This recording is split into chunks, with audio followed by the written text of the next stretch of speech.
to the RunnerX podcast, where we talk about all things running. As many runners know, it's 90% mental.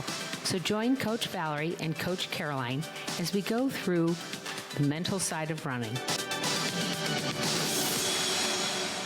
Welcome back to the RunRx podcast. We are in our favorite spot at the park. Today there is no wind though.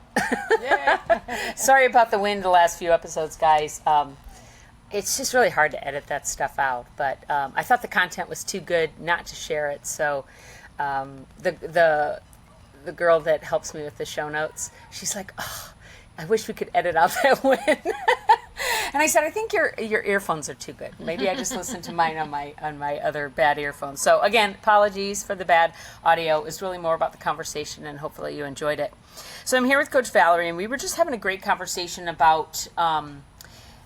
Let's start with that point you brought up with watching the football players and the drills they were doing and what the coach was saying. Oh yeah, this was really great. I was actually at an outdoor workout yesterday doing my own workout. But the football, there was a group, middle school kids doing football training on the same field, and their coach was very vocal. But everything he was saying sounds like exactly like what I say. I mean, he was like, bend your knees, get on the balls of your feet, and he just kept repeating and repeating. And then, of course, they were going into, obviously, drills and plays. And I thought, the reason these kids have the coaches is, A, they would not do this. There's no way they would show up to practice on their own, obviously. And they're being told what to do correctly and getting constant correction so that when they go to play the football game, they're on the balls of their feet. Right. Their knees are bent. They're ready to catch the ball or throw the ball, whatever it is they need to do, because they've spent that time in practice. Right. What was really interesting, though, is you said there was a comment on one of our posts about a guy was saying that he was athlete all through high school, and here he is trying to run. What was the comment back to him? I thought that was so profound. Right. So he said, and it was great, because he said to me, all my life I played sports and I was not injured. I played all kinds of sports. Now at age 45, here I am trying to run. I go out and I run 3 times a week, and I just have constant knee pain. And so I said back to him, well, curious, are you treating running as a sport? Are you warming up? Are you doing drills? Are you doing the drills, the strength work, the self-care that needs to become part of your running so you can run? And remember, guys, that like when we sign up for sports, we generally hire a coach, right? Yeah. Your kids play on sports teams, or you played on a sports team. There's a coach there. Somebody is watching you move, helping you move to prepare you for the sport. Right, and that's what's so profound. It really made me think about that. I mean, when you think about athletes in high school and the football guys or whatever, they have a strength room, right? They do their drills, they do their warm-ups, then they go out and run their plays, right? Mm-hmm. They have a 4 or 5 hour practice, but only an hour and a half of that is truly the running of the plays. The rest of the time is drilling. It's catching. It's running back and forth. Right. It's quick feet. It's all those and then drills, and then they go in and they do an ice bath, or they get a massage. So that's the point. Is we don't treat running like a sport, like what you would do if you were a swimmer, like as a swimmer, as a tennis player. I'm trying to think of golfers. Nobody goes out and I know very few good golfers that go out and just go and do 18 holes. They don't. They go to the putting green. They do putts. They do chips. They work in the sand. They spend about 45 minutes to an hour before their 18 holes so that their mind is right and that they're able to do it. Why don't we do that with running? Right. Yeah. Because, I think 2 things. One is because we all assume we should be able to know how to run. It's just this. There's no standard of running. Every other movement has a standard. And we say this a lot, guys, because I want you to think it. I didn't grow up playing sports. I grew up playing outside. Yeah. Just kind of regular kid play, like playground play, if you will. And so when I became a fitness trainer, I had to get certified in every single movement. Like everything that I was going to be teaching, I had to go and learn how to teach it, or I couldn't teach it. And you think, who needs to learn how to step up and down on a step, right? Who needs to learn how to pedal a bicycle? Well, everyone actually does, guys. We all need to. We should learn how to move correctly so we can do the correct movement. Yet somehow with running, it's like, just run how you run. Yeah. Be free. Yeah. And then they're injured. And what do you say to them? I guess just good luck next time. Yeah. I mean, well, it's funny. They say, here, put on some tape and change your shoes right. and all that other stuff. So really it's about, and this was kind of the topic today. I kind of started off on a tangent and I'm bringing us back in about being coachable. Yeah. So when we have these people that come in because that was the other thing we were saying, guys, is I have 30 minutes to do my Stairmaster. I have 30 minutes to ride my Peloton, or I have 30 minutes to run my 2 miles, whatever I'm running, okay? And that's a pretty slow pace. But let's say I've got 30 minutes for my quote unquote, air quotes, workout. Mm-hmm. And so when I have to do but Valerie wants me to do my hip openers, and she wants me to do my glute bridges, and she wants me to sit on my toes, or, so that I stretch out my shins. I don't have that time.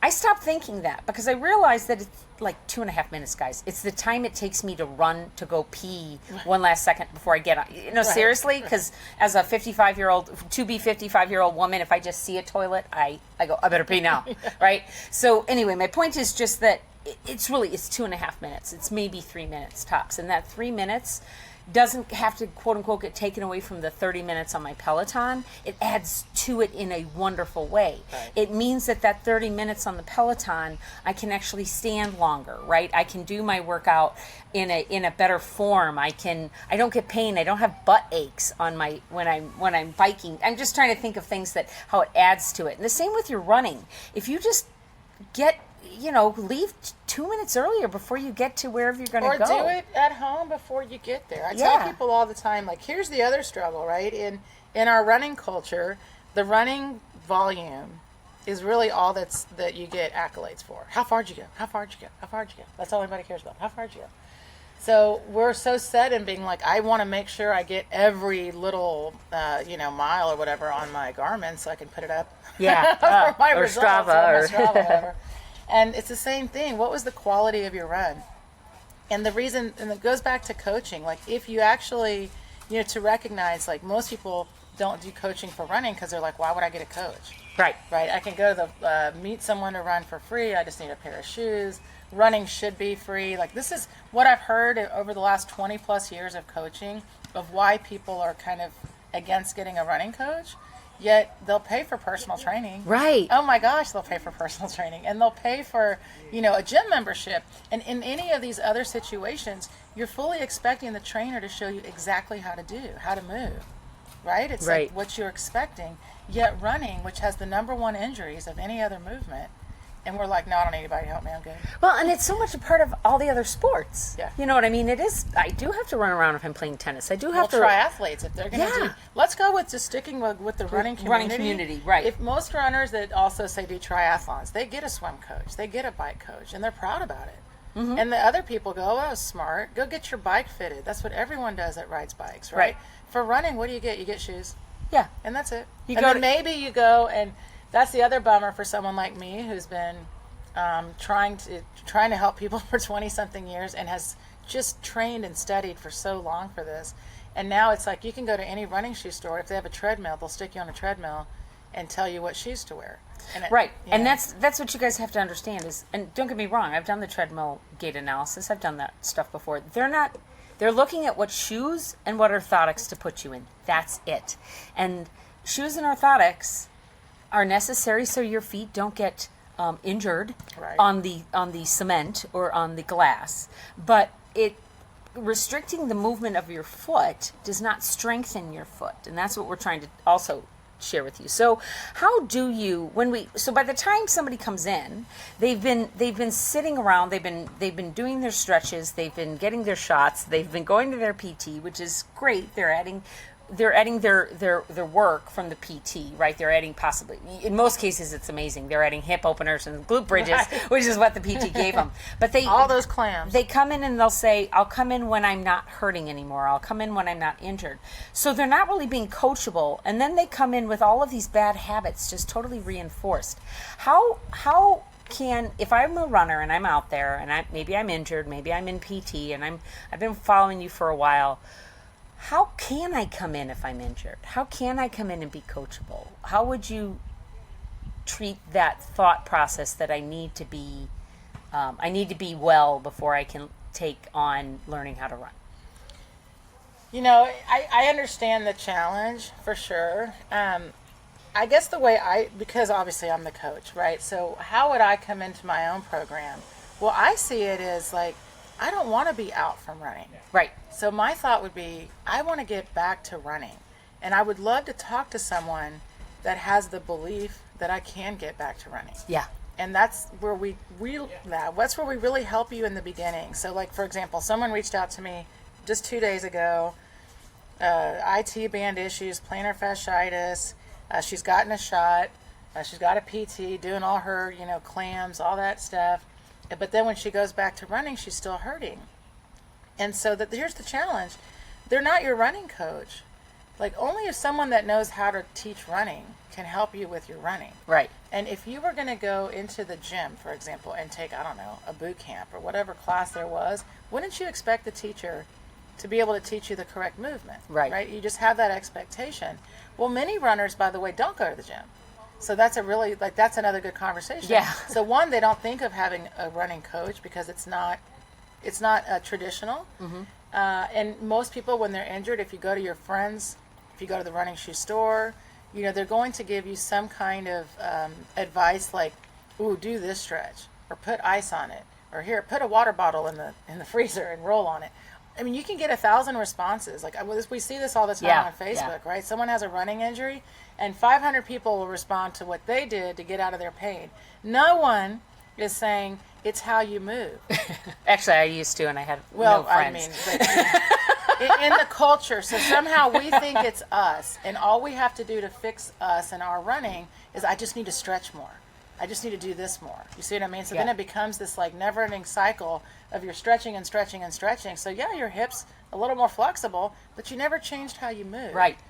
And so you have to own that, I think, a little bit for yourself and say to yourself, maybe I need to learn how to run. Yeah. And so then what happens, guys, and I'm serious, I did annoy people because I had a coach that, though it wasn't Valerie, at least was trying to teach me the correct way to run.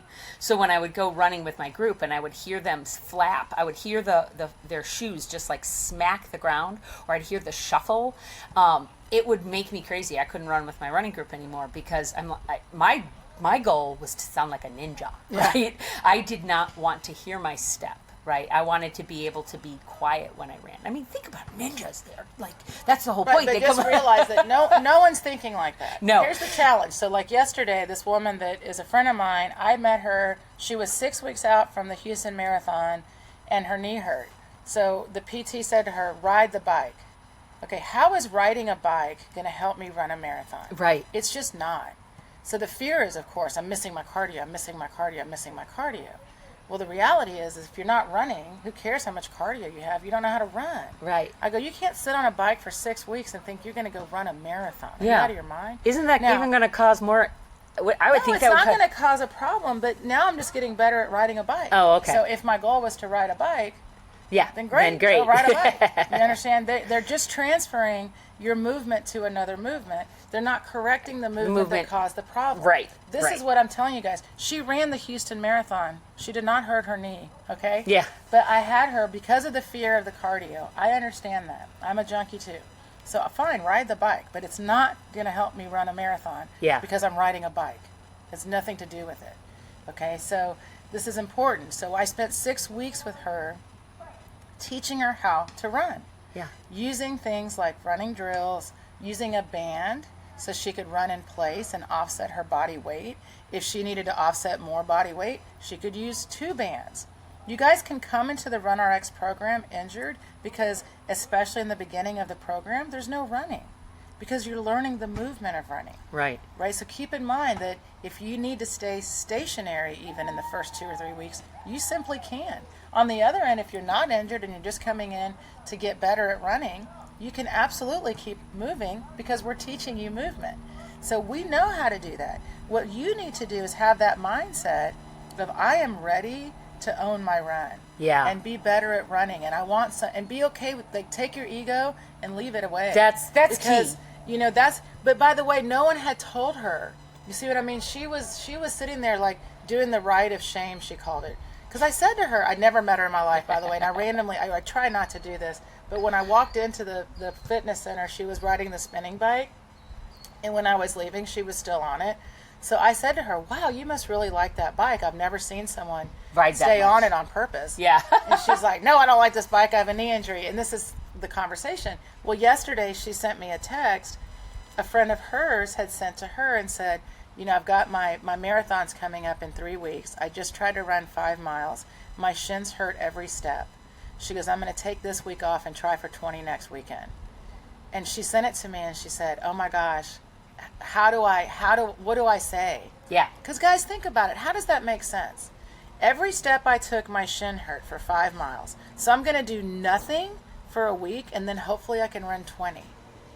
That's so not nice to your body, one, but also like it doesn't make sense. Right, and that's I guess what I'm saying is as you learn this, as you begin to kind of take ownership of your running and let the ego set those are the key things. Set that ego aside and you start going, okay, I'm going to look for quality. You start hearing things like that from people. You start hearing the feet flap, and you can't. It's hard to be around those people anymore. So that's the other great thing about RunRx is we do have a community where you can come in and I do not like negativity, but you can come in and go, thank you, for not slapping your feet or for having me coming in someplace and say I did run like a ninja or whatever and take joy in it, or I did fall. Right. And also, who else but your coach can correct you? Yeah. Your friend can't correct you. They don't know. Right. They're just your friend. So your friend's like, oh, here, try this try this tape I use, try this I don't know. Change your shoes, get an orthotic. Yeah. I mean, all these things, and because they're trying to help you. They're your right. friend. Your coach is not your friend. Yeah. Your coach is there to help you move better. And my eye on you, like when you send in a gait analysis so I can see you. And by the way, say I can't run yet. This is a great conversation. Valerie, I can't run yet. I can't send you a gait analysis. That's okay, because remember what I said. First few weeks, you're not really running. So the first few weeks, you're sending me static practice. You can send me your running pose. Believe me that we can work it out. Right. But if you wait, it's like the diet. First I'm gonna lose weight and then I'm gonna join the gym. Yeah. Okay. Yeah. You know what I mean? Like it's again, because if I've never had a coach, it's that same weird mindset. Okay. Do I deserve it? So, Coach, then what would you tell me if I'm that girl that says, it hurt for 5 miles every step, I'm going to wait a week and then run 20?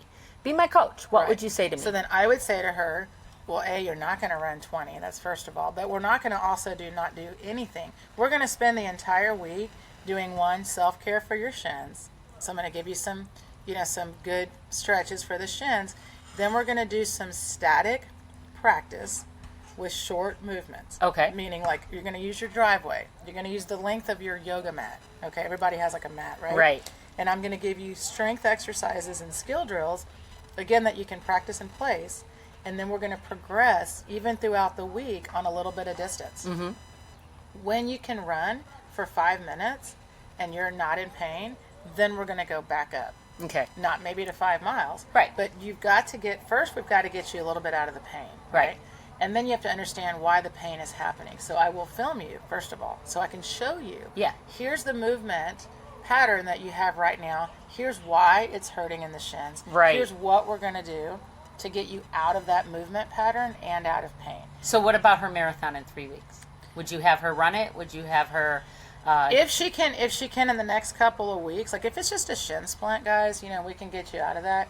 And you've already built up base mileage, then yeah, you can probably run your marathon. But if she cannot get out of running with pain, excruciating pain for 3 to 5 miles, then no, we're not going to run that marathon. Yeah, so maybe she needs to go down to a 10K or 5K or something for that marathon Right. if she can't. And by the way, we just had this happen in the course, so Yeah. we can speak to it. We had a woman, and she had already her marathon on the books, and she had a little bit of calf pain, but she kept training through it. And that was her choice. Like, you're an adult. Yeah. And by the way, she went out and she ran the marathon. And she said, to be honest, the first half was just beautiful. She said, I felt light. I was able to really move well. And then she said in the second half, as I started to get more tired, Right. I could feel kind of those old patterns coming back in. However, she was able to finish the marathon. Yeah. And because she had worked she had spent the last 3 weeks working on what to do, she said I was able to reset and get back into the running. So she didn't like limp across the finish line. Right. You know what I mean? So, it's, again, we are happy to work with you, but if you start to but now she's very much like, you know what, I'm not going to run another marathon until I really am able to run like I should. Because I think some of y'all don't believe it. Right. That's what I mean about being coachable. It's about understanding that it's not your fault. We weren't taught that there's a correct way to run. Oh my gosh. So we were just taught, just put on a pair of shoes, right? And running as a sport hasn't even been that big. I mean, it's been in our lifetime, right? 1970s was when marathons started. And I think it was women weren't 60s. even allowed to run until the mid-'80s. I was going to say until like the mid-'80s was the first women's marathon. A woman was allowed to run in the marathon, and now we're like, I think we're well over 50% of the population. Yeah. And ladies, it's the 40 to 55 age group that is the biggest. And it's because, honestly, I think it's because we get tired of doing everything for our families. Maybe we need our own time. Maybe those, midlife pounds are coming in, whatever it is, you decide. But this is where I kind of want to say, if you're willing to pay for a massage or pay to get your toes done. Like, I pay to get my toes done because I can't stand there doing my own. I've never been able to do my own toes. It's just, I just can't stand in that position. So that's, to me, about the price of our running plan is not that expensive. It's about the price I spend to get my toes and my nails done once a month, right? But what you get from that is the ability to have a coach watch you every step of the way.